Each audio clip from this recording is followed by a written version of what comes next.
nõiasaade. Tere, kallid vaatajad, oleme siis siin oma nõiasaadet tegemas ja täna oleme külas Raul Hundil, kes on siis, ütleb ise, kes ta siis on. Eelkõige ma olen Raul. Aga mis laadi nõid või selgeltnägija või mis su selline eripära on? Ma tean, et sa oled voodooga tegelenud ja... Ma nii ennast ei tahagi positsioneerida, et umbes nii, et need on pigem minu jaoks nagu, et ühe jaoks ma võin olla nõid, teiseks psühhopaat ja kui mul ise enda elust üle aega, siis ma võin olla ühel üks ja teisel teine. No eks ta nii ongi, ma olen ise ka vaadanud, et sa ilmselt tead, eks mul on mingi psühholoogi taust, aga täpselt, iga inimesega on see erinev, mis laadis asjadega sa temaga tegeled. Jah. Et palju sul see, ma tean, et selle muudu asjaga sa oled lähemalt tegelenud, et ma vaatan siin laua peal ja siin mingid kondid ja asjad ja kaelas ka, et kas, kui palju sa sul igapäevaelus nagu, sa elad ka siin surnuaia kõrval kohe, et ega seegi ilmselt juhus ei ole? Siin ma olen elanud alates 5. aastast. Ja minu mängud oma ja... Käid sa surnuaias praegu nii-öelda jalutamas ka? Ja, käin ikka. Sel käin ka trummimas ja öösel käin siit mõtlen, et inimesed mõtlevad, kui mööda lähevad, et kuulevad trummimist surnuaiast. See võiks päris hea feelingu andma seal, ma kujutan ette.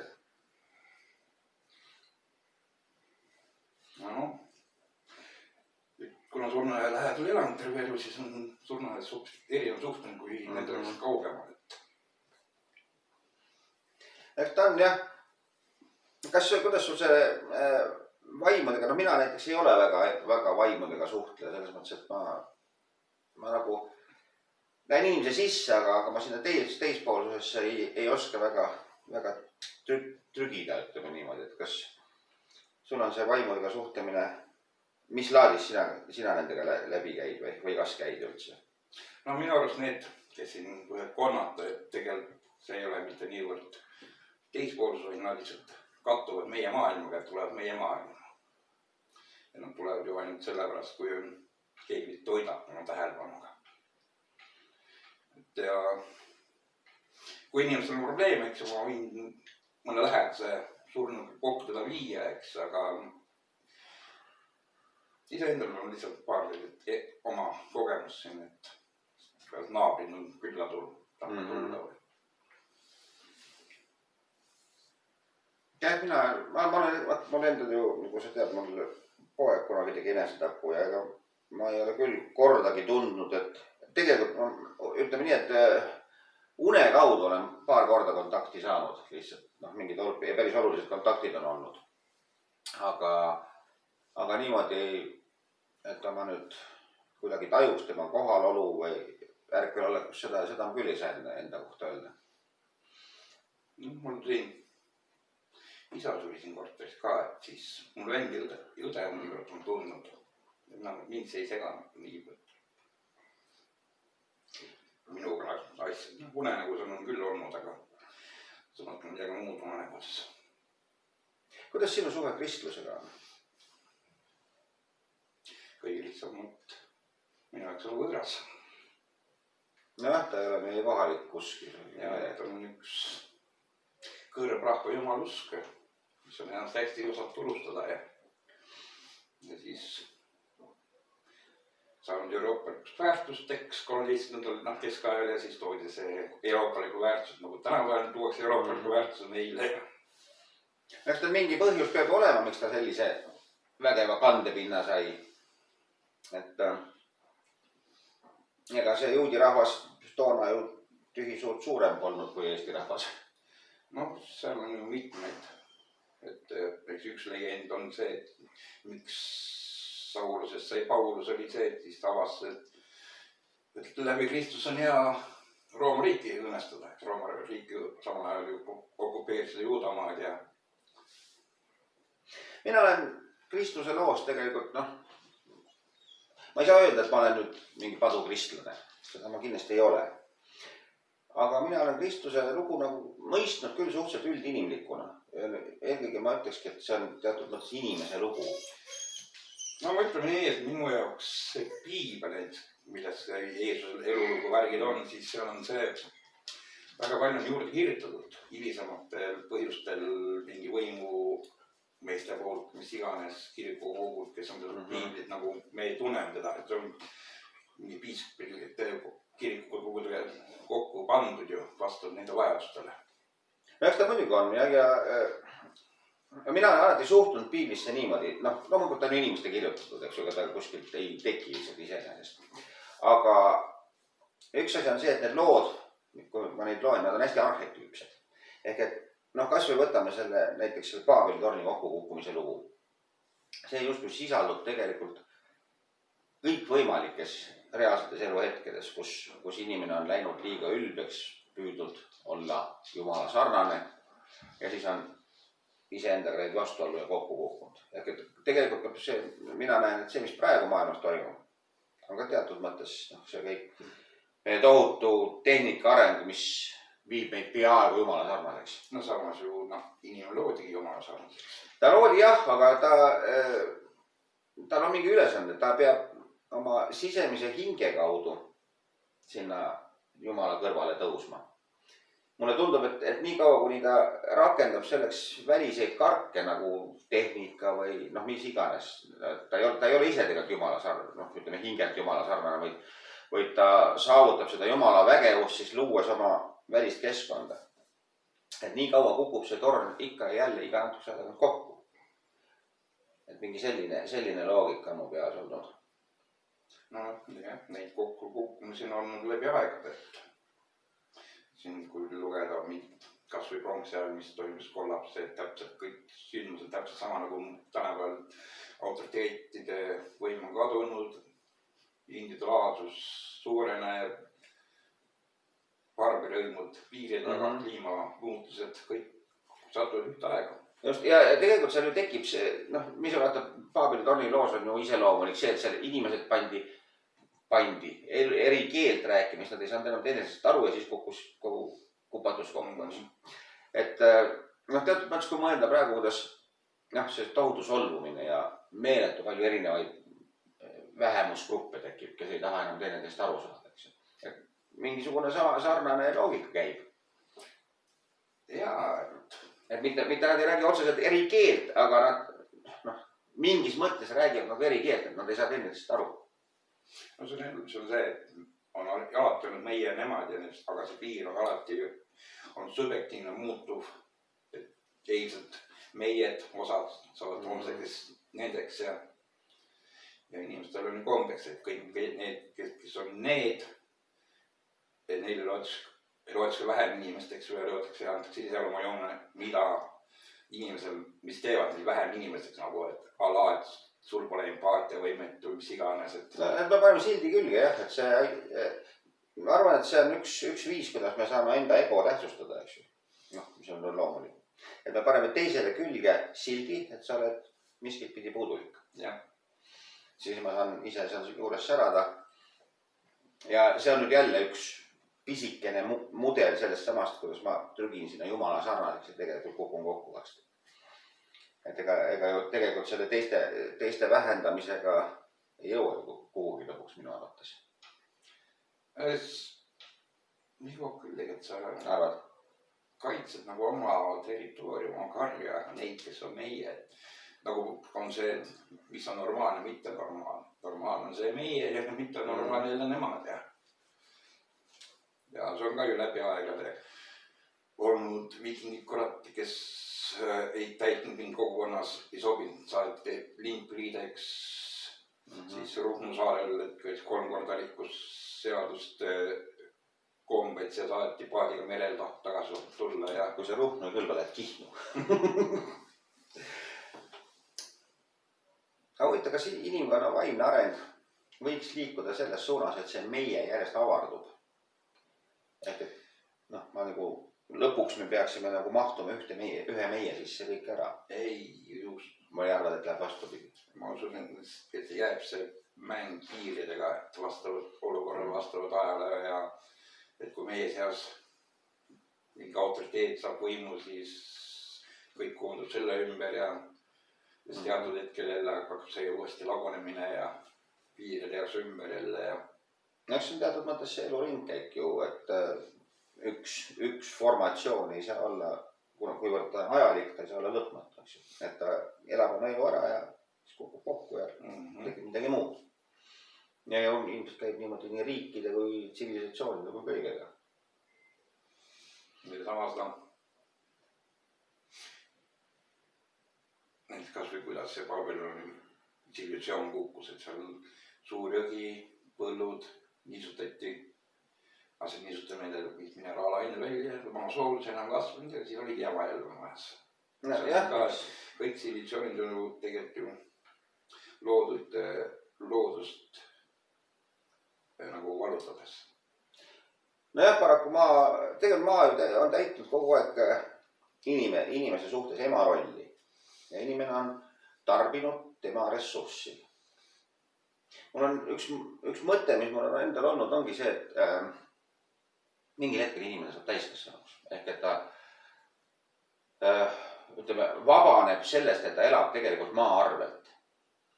Ehk et saab siis mingisuguse tasakaalu seisundi niimoodi, et see, kui palju nüüd inimene tarvitab, ei kahanda enam maa ressurssi, vaid on see siis taastuvressursi peale üleminek või mismoodi see täpselt toimub, aga ma ei tea, aga mingil hetkel nagu laps eraldub emast, ta ei pea enam ema ressurssi tarbima. Minu arust see juhtub siis, kui inimene nagu oli kuule või massile. See on kvantitatiivne muutus. See, et me lähme siis hakkame järgmist ema lüpsma. Ja umbes nii, jah.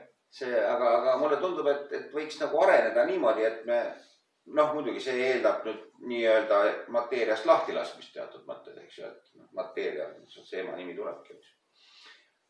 Või emast tuleb mateeria nimi küll täpselt, aga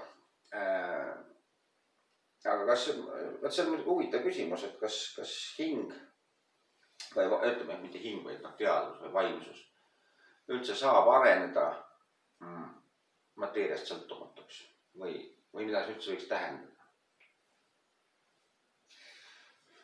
Ma arvan, võib küll. Eks seda erinevatesse mateeria vormidesse võib teadus ennast möllida nii-öelda. Kas arvuti informatsioon, seda sa võid kanda ühelt kettelt teisele või mis iganes. Ta ei ole kinni ühe teaduse küljes. Nüüd meie teadus on kinni siin minu kehas, minu minas justkui, eks ju, aga teoreetiliselt ei tohiks olla piirangut, et keha kulub ära, hüppab järgmisesse. Minu arust on see vaim, eks ju, on ju ainult, mis läbi erinevate elud, et minu jaoks on see nagu märgulk ainult, ta võib nimi, iseloom, mis iganes, ta kogu ainult informatsiooni ja siis ta võtab järgmine keha, kui üks keha ära sureb. Mina olen ise näinud seda sellise mudelina, et me oleme nagu Jumala või siis suure teadvuse üks mõte. Ja nagu me enda mõtet oma peas ju mõtleme mitmeid kordi läbi, et saada ta enda jaoks sobilikuks erinevates tingimustes. Täpselt samamoodi, et me on see minu hing või hing pigem siis mitte vaim. Või on vaim, seda me peame nüüd arutama. Et mida siis see Jumal mõtleb läbi erinevate elude korduvalt ja korduvalt ja korduvalt, kuni siis ma saan selgeks selle, mida mulle õpetatakse. Või et ma muutun Jumalale vastuvõetavaks mõtteks. Ma ise mõtlen nii, et sellel alguses, mis iganes, vähemalt tänapäeval pole selles mõttes mingit tähtsus, et tal ei ole oma teadust, tal pole oma tahet, tal pole oma soove. See on see algteadvusel. Ja, et ta nüüd on lihtsalt laiali ja see, mis eesmärk mingi miljon aasta pärast on, et see põhimõtteliselt ei ole ka praegu see põhipoint ka. Et me oleme nüüd ja praegu sellisest keskkonnas, selliste kehadega, see on oluline. Selles mõttes on sul õigus jah, et tegelikult see, et mul on olnud minu käest kas või 1 miljon elu enne praegust, siis tegelikult praeguse elu kontekstis ei oma seal mingit tähtsust. Ma lahendan praeguse elu ülesandeid ju praeguses elus sees. Ja selles mõttes, seda ma olen ka enda klientidel alati öelnud, et vaata, mida sa praegu teed, eks ju, mis on su praegused suhted, kuidas sa siin saad lahendada seda. Kui inimesed tulevad küsima, et äkki mul on mingisugune vana karma võlg või et vaata, mis ma olen seal teinud eelmistes eludes, siis meie elus, siin elus ei saa olla sellist ülesannet, mille lahendamiseks on vaja teada eelmiste elude informatsiooni. Kui sa ei ole just jõudnud sellesse tasandisse, kus sa kõiki elusid suudad korraga nagu näha. See on ka kõik probleemid, mis meil on ainult selles elus kokku kogutud. Ise tekitatud. Ja tõesti, võib-olla, et midagi me ei leia sellest elust ülesse, siis võib tõesti nagu läbi eelmise elu püüda selle elu mingi probleemini tagasi jõuda. Mõista. Oluline on muidugi mõista, kust meie need vääriti mõtlemised tulevad. Mina, kuivõrd ma olen psühhoanalüütiku taustaga, siis mina otsin alati lapsepõlvest ja reeglina ma kannan teie sealt. Et alati on see ema-isaga suhe. Ja see on ju lapse maailm, eks ju, ja täiskasvanu hakkab maailma kogema nii, nagu ta koges. See ei ole ainult ema-isa teema, vaid on ka just ka see, et kui ühel hetkel võib juhtuda, et viiekaaslaste jaoks sa muutud neiks, nendeks, eks ju. Siis see võib jätta süga välja. Jah. Sest et ma olen nüüd hiljuti avastasin, et tuli meelde, et mis on 10-aastane, ma ei tea, siis ujumistrennis, tunnis pidin käima ja siis paralleelklassi poisid, meie läksime tundi, riiete vahetus, aga ma olin liiga arenenud, mul väekarvu asju ja siis sattus naeruoluseks. Pärast, nüüd ma olen leidnud, et ma olen kogu aeg püüdnud riiesruumides ennast kiiresti riietuda ja et mulle meeldi olla kellegi ees nagu alasti ja eks jäljed jäävad sisse. Et see ongi see, et ja kusjuures ma ei saa neid süüstada, sest ootamatult midagi nägemine, see tekitab naeru. Muidugi, jah. See on selline inimesed, see on nii inimlik reaktsioon, et ma ei saa neid siiski süüstada, et see on ainult minu probleem. Naer on ju tegelikult selleks, et pingelangus tekib, see on ärevuse lahendaja. Või nagu mul mäletan, mul esimene naine oli veneranna ja me kodus rääkisime, tema läks vene keeles, minna eesti keeles ja kodus sugulastega ta hakkas eesti keeles rääkima. Olgi sõna varvali natuke vale ja grammatika vale, aga ta hääl muutus nii ootamatu, see muutus ja see tekitas naeru ja loomulikult ta solvus selle. Muidugi, jah. Eriti kui tuled nii-öelda püüdlikult, hakkad rääkima, siis keegi hakkab naerma. Nii oleks süüdi milleski. Ja see ongi see, et mitte ainult ema isast, vaid ka see, et millal sa meist järsku või hoopis avastad, et sa oled need. Ei, muidugi, jah. Üldiselt mulle on tundunud, et tegelikult mida varasem kogemus, seda sügavam jälg. Sest vaata, meil tekib ju järjest arenevad välja egokaitsed psüühikas. Ja siis me saame hilisemate kogemustega, me saame nad läbi töötada ja nad ei jää meile kummitama, kuskil nad on meil läbi töötatud ja me laseme lahti neist. Aga need varased lapsepõlve kogemused, mis on veel preverbaalsed ja täitsa kuni võib-olla seal sünnituseni välja või sündimishetkeni, siis seal on teadus on täiesti kaitsetu. Ja iga informatsioon või iga kogemus, mis tuleb meie sisse ja jääb täiesti keha mällu. No sa oled maailm varjus sõidivuudis ja siis pritsitaks neid välja itsast kohast. No just, et sa oled täielikus hõllanduses nii-öelda, sul on kõik olemas, kõik on absoluutne rahu. Ja siis on äkki öeldakse, et pašrõnna. Et see, tegelikult, et mul enda kujunemisloos on ju tegelikult olnud sünniprotsess väga tähtsal kohal. Et see on tõesti väga sügava jälje jätnud. Ma siiamaani tegelen selle probleemiga, et ma ei usu, et maailm on olemas. Sellepärast, et toona ema kadus nagu mingil hetkel ära, ta küll on nüüd olemas, ema on olemas, eks, aga sündimise hetkel, vaid emal jäi korraks süda seisma ja siis mind 4 päeva ei viidud ema juurde. Ja ma kaotsin usu, et ema on olemas. Aga see tähendab, et ma ei usu, et maailm on olemas. Ja emaga ma suutsin geetilise sideme taastada võib-olla 2-3 aastat tagasi. Sinna maani on see, et ma näen, et on, aga usk ei tule tagasi. tee või mine. Täitsa hullumaja. Et noh, see näitab, kui raske on tegelikult nende väga varaste lapsepõlve kogemustega hakkama saada. Ma ei usu, et ma nagu kehvapoolne lahendaja olen. Ma olen ikka päris palju tegelenud sellega elus. Sellega põhiliselt olengi tegelenud. Aga kuidas sul endal, noh, meil kõigil on ju mingisugune tee, kuidas me selle esoteerilise asja juurde jõuame. Kuna sina hakkasid mõtlema selle peale, et oleks põnev, ma ei tea, vaimudega suhelda, surnutega suhelda või millestki aru saada rohkemast? No, eks oma osa on, kus ma olen kasvanud surma järjes, eks ju. Ma usun küll, et see on, jah. Siin on meil need esimesed kogemused ka vastassuguhoolega igasugused.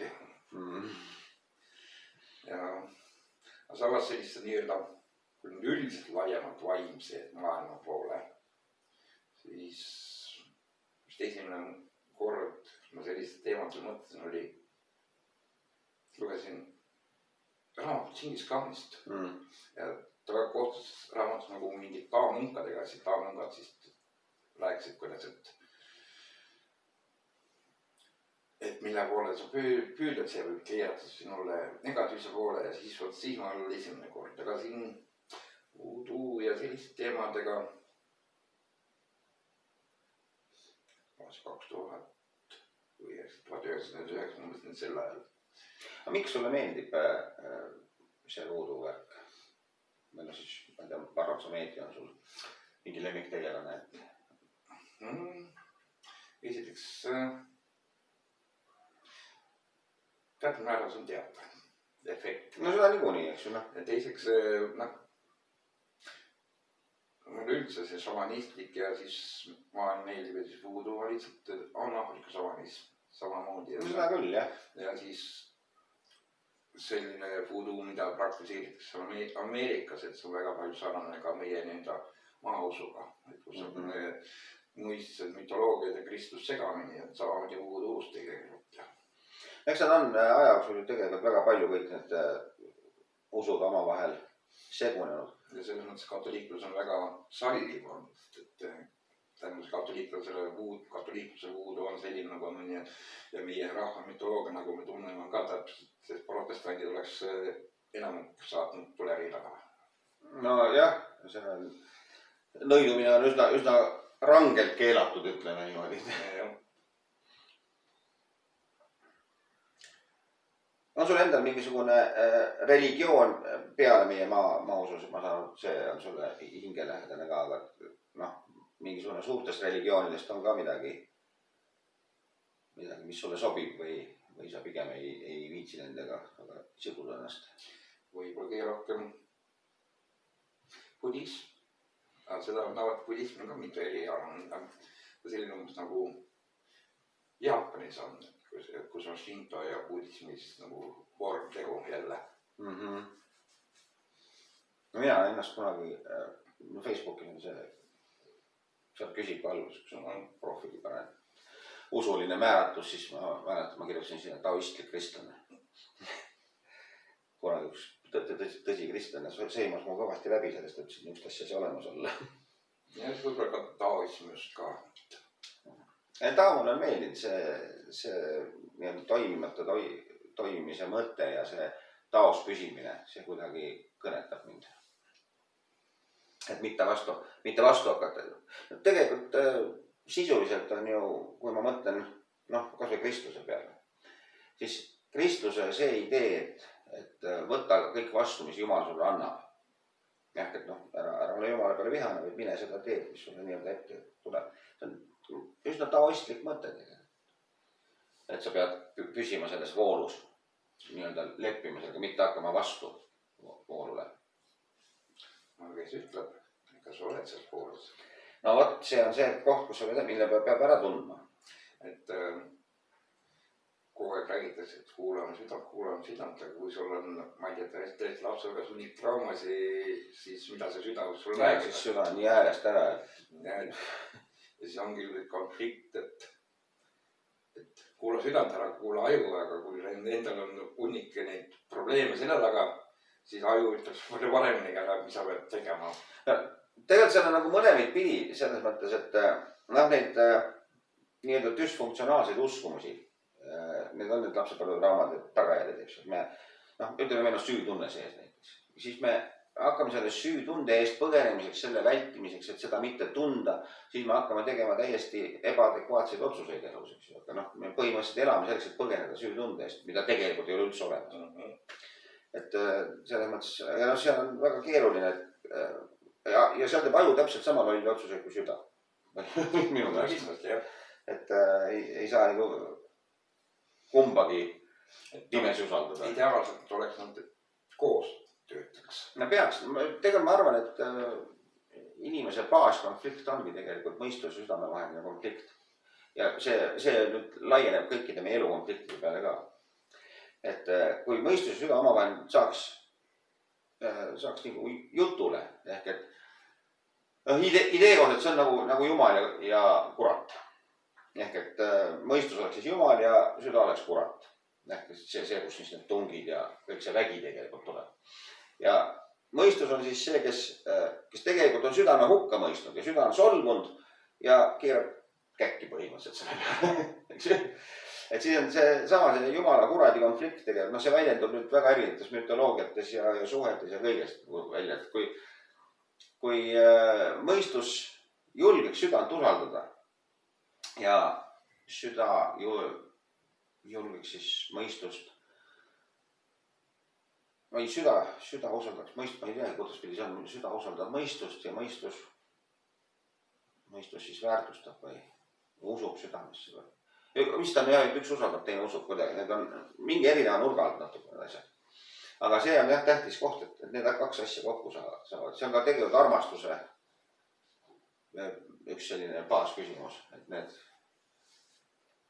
nagu võrdsustada. Ega me enda peas, et reeglina me vist, kes kuidas, eks ju, üks ütleb, et süda on kõige tähtsam, unustada see mõtlemine ära, teine ütleb, et ei, mõelda tuleb olema ratsionaalsed. Aga seda jõuaks selle kuldse keskteeni, seda ei ole kuskil. No jah. Ja siin, kui vaatan, kui klientiga tegelen, siis pidevalt ka neid kuulavad sõidad, satuvad alati jooksvad peast seina, püüavad midagi sinilindu taga ajada. Jah, seal ongi see, et kui sul on mingid, nagu sa enne mõtlesid, et traumad on ees, siis need tegelikult pimestavad ära. Sa hakkad, lähed mingisse ummikteesse ja hakkad seda raiema kogu. Aga sinu pool on veel üks huvitav fenomen on see sinu Facebooki maailm. See maailmade grupp seal. See on nüüd hämmastavalt rahvarohke, ütleks niimoodi, et ta on vist üks Eesti suurimaid gruppe või? Suuremaid. Üks neid on nõus ja on mingi 3-4 tuhat rohkem. Huvitav, ma toda ei teagi toda gruppi. Ma pean ka minema siis nillima. Vaata, mis seal toimub. Kes tolle admin on? Ma ei tea. Ei tea, jah. Ja muurimi, kes seal on. Aga see on sul päris vägev ettevõtmine, see Facebook indus. Mis mina seda pole asustanud, ma nüüd olen kogemata seal. Kes seal asustas? Metsavana. Metsavana. Aga nüüd sa oled jah kuidagi kujunenud seal selliseks käilakujuks või? Keda nii-öelda nähakse siis pealikuna. Ju sul siis mingi mõjutus, energeetiline mõju sees on ikka. Ja ma olen elujuht olnud.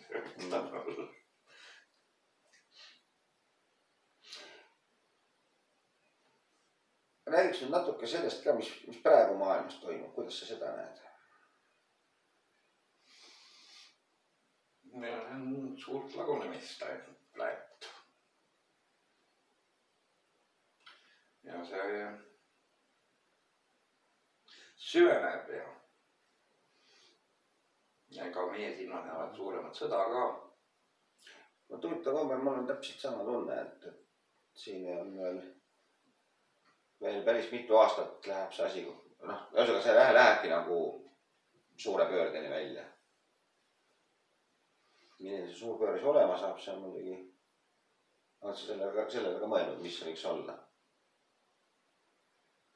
Ei ole. No, aga öeldakse, et head võidavad. Või selgub, et pahasid polnudki? Pahad on need, kes kavatsus lihtsalt. Ja noh, nii või teised see loodusseadus, et nõrgad surevad välja ja kehtib igas olukorrast. Nojah, ainult, et see määratlus, mis on nõrkus, see tegelikult muutub ajas, sest vaata. Ütleme, et kes ei kohane. No kes ei kohane, jah, aga näiteks, eks ju, ma just mõtlengi, et noh, see, mis loomale on väga suur väärtus, noh, kõik, ütleme, ahnus, ihnus, aplus, loomale on see vajalik, et ellu jääda. On teatud loomad, kes peavad olema väga aplad, sest nad peavad väga kiiresti oma toidu ära sööma, seda käest ära ei võetakse, eks ju. Või noh, see on mingi erinevad põhjused. Samas inimühiskonnas need on kvalifitseerunud näiteks ju samad 7 surmapattu. No samas need samad, kes kas või need kristlased muutub väga agressiivseks, kui seada kahtluse alla nende turvaline maailm. Absoluutselt. Et see on kas see oma turvalise maailma ees, see on samasugune nagu seis nagu oma toiduasja seisma tegelikult. Jah, isegi rohkem tegelikult, sest maailma kokkukukkumine on ikkagi väga hirmutav ja see on ka muidugi põhjus, miks praegu nii palju maailm pulbitsema on hakanud igalt poolt, et muutused on nii kiireks läinud, et inimesed tunnevad ennast ebaturvaliselt ja siis nad hakkavad, mis iganes suunas jooksma. Jah. Samas turvalisus ja vabadus on võrdlused jällegi. Nii ta on, jah. Aga samas palju ei taha vabad olla just sellepärast, et liiga palju. Et umbes nii, et lahe on küll olla ükski ratsamees, aga kui sa pead iga öösel magama revolver padjal ja kuulema millal krõpsu, siis see mõjub närvidel lõpuks. Kui vägagi, ma olen kunagi 90-ndatel ma elasin suhtest kauboi elu, et sõna otseses mõttes magasin püss voodi kõrval kogu aeg. Ja turvaliseks samal ajal, kui magad omas voodis, oled osa oma vastutusest andnud politseile, ja siis hommikul ärkad, võid avastanud midagi suurt ja võimast. Jah, ja siis toona oligi see, et tegelikult tegelesin äriga ja siis läks asi ikka vahepeal üsna teravaks. Ega toona ei olnud ju politsei, või miilits oli siis toona, siis selle poole polnud mõtet pöörduda, sellepärast, et see oli tükka naljamäng, ise pidid hakkama saama. Et tegelikult oli mul väga hea meel omal ajal, kui see kauboi elu ära lõppes ja ma sain minna rahulikult ühetoalisse korterisse. Keegi tahab minna. Huvitav, ega sul selle koha pealt mingit mõtet ei ole, et kaua see praegune lagunemine kesta võiks umbes? Ma arvan, siin Euroopa Liit püüab seda küll tagasi hoida igatpidi ja kõik pagulaste vastuvõtmine samamoodi, et nagu olukorra leevendamine püüd seda plahvatust edasi lükata, aga ma ei oska täpselt öelda, aga vähemalt lähima 5 aastaks oleks mingit erilist suurt jama ma küll ei näe. Siin koroonaga ja...